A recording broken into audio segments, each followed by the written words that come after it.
Behold, sir, your estate in all its splendor. Pretty vast. Indeed. And now, sir, allow me to show you a handful of interesting details. Follow me, please. Been a major domo all your life? Yes, I come from a long line of major domos. My father was a major domo, as was my grandfather before him, as was my great-aunt. In fact, she was the one to start the tradition. Great-aunt? A hard woman. It is said that already as a child, she knew where she was going, and went there. When she arrived in Beauclair, she signed on as a chambermaid at one of the vineyards, then slowly worked her way up to major domo. She dragged the rest of the family up the same path.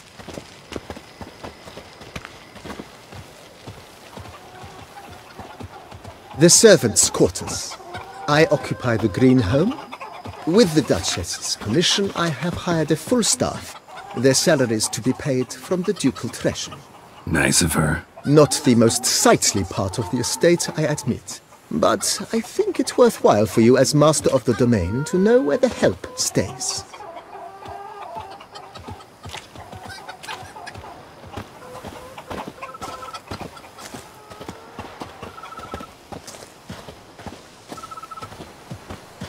Baron Rossel ordered the vines in this part of the estate uprooted and olive groves planted in their place. They look beautiful, especially come spring. Don't look at all bad now, either.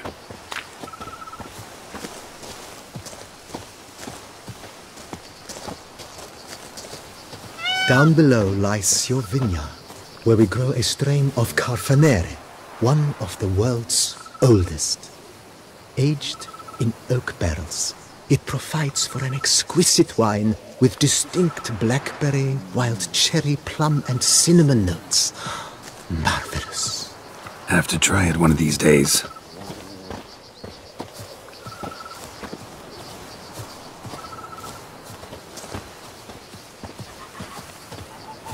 Nice well. Picturesque. Yes, though it ran dry long ago. During the raucous feasts Master Bolius held, he would order it filled with wine. There's a tale about a guest attending a Bolius ball for the first time and thus unaware of the custom. He had suffered great heartbreak and had decided to end his life by jumping into the well. The festivities were coming to a close, and the well was nearly empty when the suicidal guest finally jumped. Instead of killing himself, he merely broke his legs. To numb the pain, he drank the wine.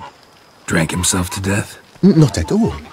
When found the next day, he had concluded he'd witnessed twin miracles.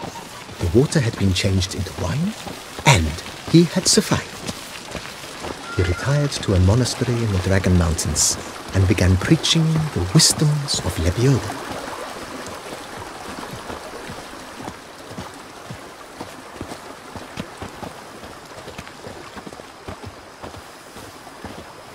Monsieur Bolius's wife Nina kept a garden here.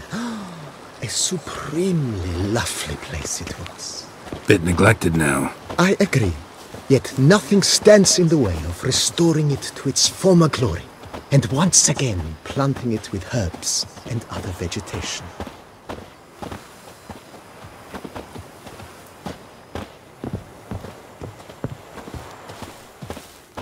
Madame Nina planted diminutive, delicate flowers and herbs here. One might say their aroma still hangs in the air. You're quite the romantic, Barnabas Basil.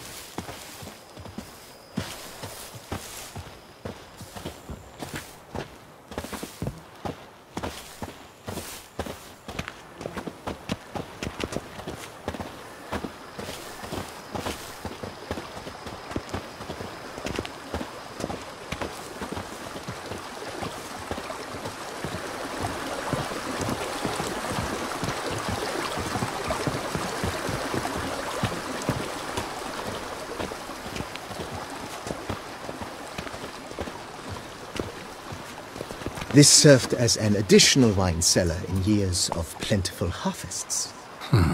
Bit of work and it'll make a fine stable for Roach.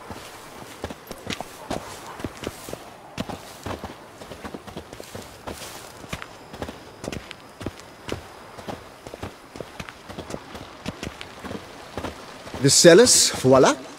During Monsieur Bolis's time, wine was kept here, but Baron Rossel used it to store olive oil as well. I took the liberty of cleaning up the mess, which I made while fighting the Bruxa. Thanks, Barnabas Basil. Appreciate it.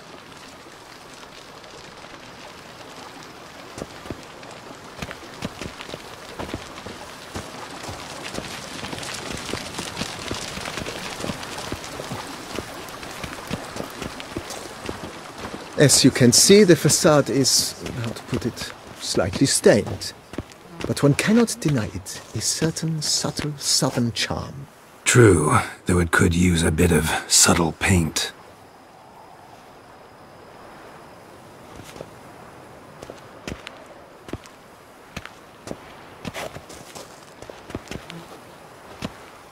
Follow me, please. And welcome inside. On the left is the master bedroom. On the right, the dining hall and kitchen. Upstairs, you shall find the guest room, currently used for storage. Not a bad idea. At the moment, the house is only minimally furnished. Yet I believe we will, together, devise some innovative arrangements. A few paintings, for instance, would breathe new life into the abode immediately. With that, sir, you've seen the full lay of the land. Corfo Bianco is a beautiful estate. Though one must admit, time has taken its toll. Forgive me for being forward, but if you were to choose to invest a small sum towards its beautification, consider me at your service on the matter. Think I'll take you up on that. Be sure to come and see you if I decide to do any remodeling. Thanks. Gotta get back to my business now. See you soon.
Old Gotish found his way to the Bortella room. Oh! Pardon me.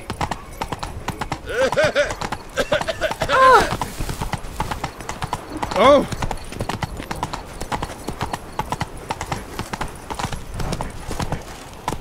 Come on, Roach.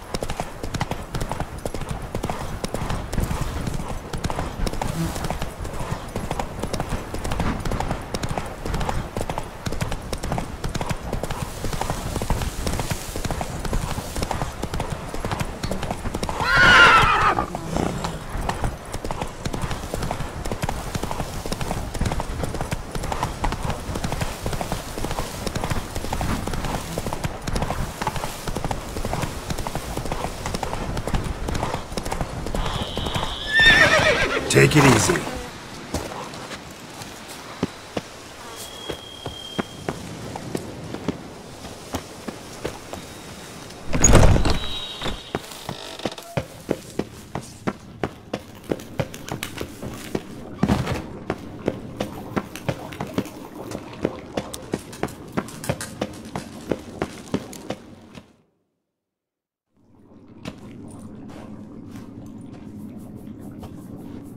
Think your friend's hand will make for a nice broth?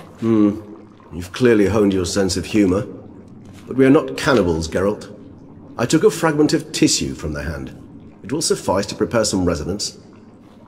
What did you do with the rest? I cremated it, as our codex commands. A raven told me you'd acquired the necessary ingredient.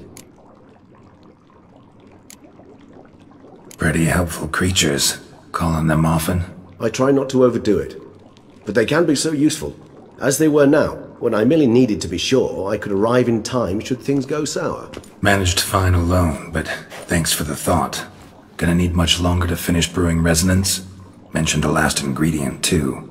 What about that? That, I fear, might prove troublesome. You see, to use the concoction to summon the memories of one, the solution must contain the blood of another specimen of the same species. Shouldn't be a problem. I happen to know a higher vampire who should be willing to help. Right, Regis? It's not that simple, I'm afraid. While you were away, I tried my damnedest to identify a replacement, but, alas, none such exists. Not sure I understand what the problem is. Can't we just draw some of your blood? The blood must be in an agitated state. As I'm certain you know, higher vampires can change their corporeal shell. As our flesh changes, so does our blood's chemical composition. To make a long story short, I shall need to induce in myself a state of strong psychokinetic arousal. In brief, madness, rabidity. And that stands to be very, very dangerous. Alright, so what do you want to do? We shall visit Teshamudna, an ancient vampire estate. There we will find cages suspended in the air. I will enter one, be confined. You will lure beasts there. Beasts you will then kill. The bloodletting should prove profuse. Abundant enough so that the blood scent will drive me mad. Wild. Teshamudna. What's it like? It is a place of torment. A torture chamber. Long ago, shortly after we'd arrived in this world, one among us named Kagmar developed such a taste and lust for human blood that in one night he could imbibe an entire village. This brought trouble on the entire species. Common folk wearied quickly of living in constant fear. They began to hunt us, seek the aid of mages and witches in tracking us down. So what? Not like they could ever hope to kill you. But they were bothersome. Forgive the comparison, but when did you last enjoy mosquitoes buzzing around your head? In any case, the other vampires decided something had to be done. Kagmar had to be caught and punished. A torture chamber was thus outfitted in the dungeons of Teshamudna.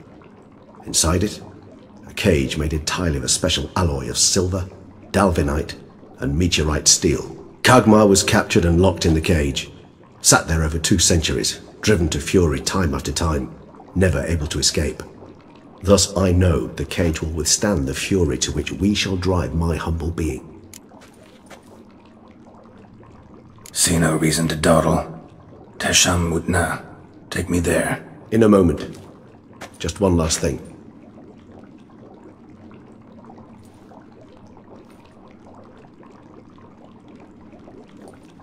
What was that? Blood. Oh, the last favor the Raven did me. I've also taken some sangurium, a solution that sharpens one's sense of smell. One drop of blood shall smell like a gallon to me now. You crazy? You're a recovering addict. Your outrage warms my heart, Geralt.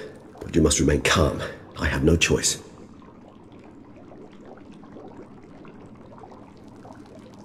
As things stand, the die is cast. High time we set off for Teshamudna.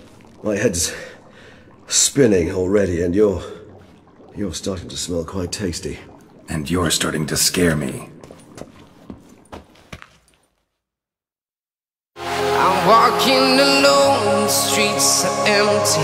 The only thing I can see is my own silhouette. I'm getting stronger, step by step. The clock is ticking, but there's no time for regrets.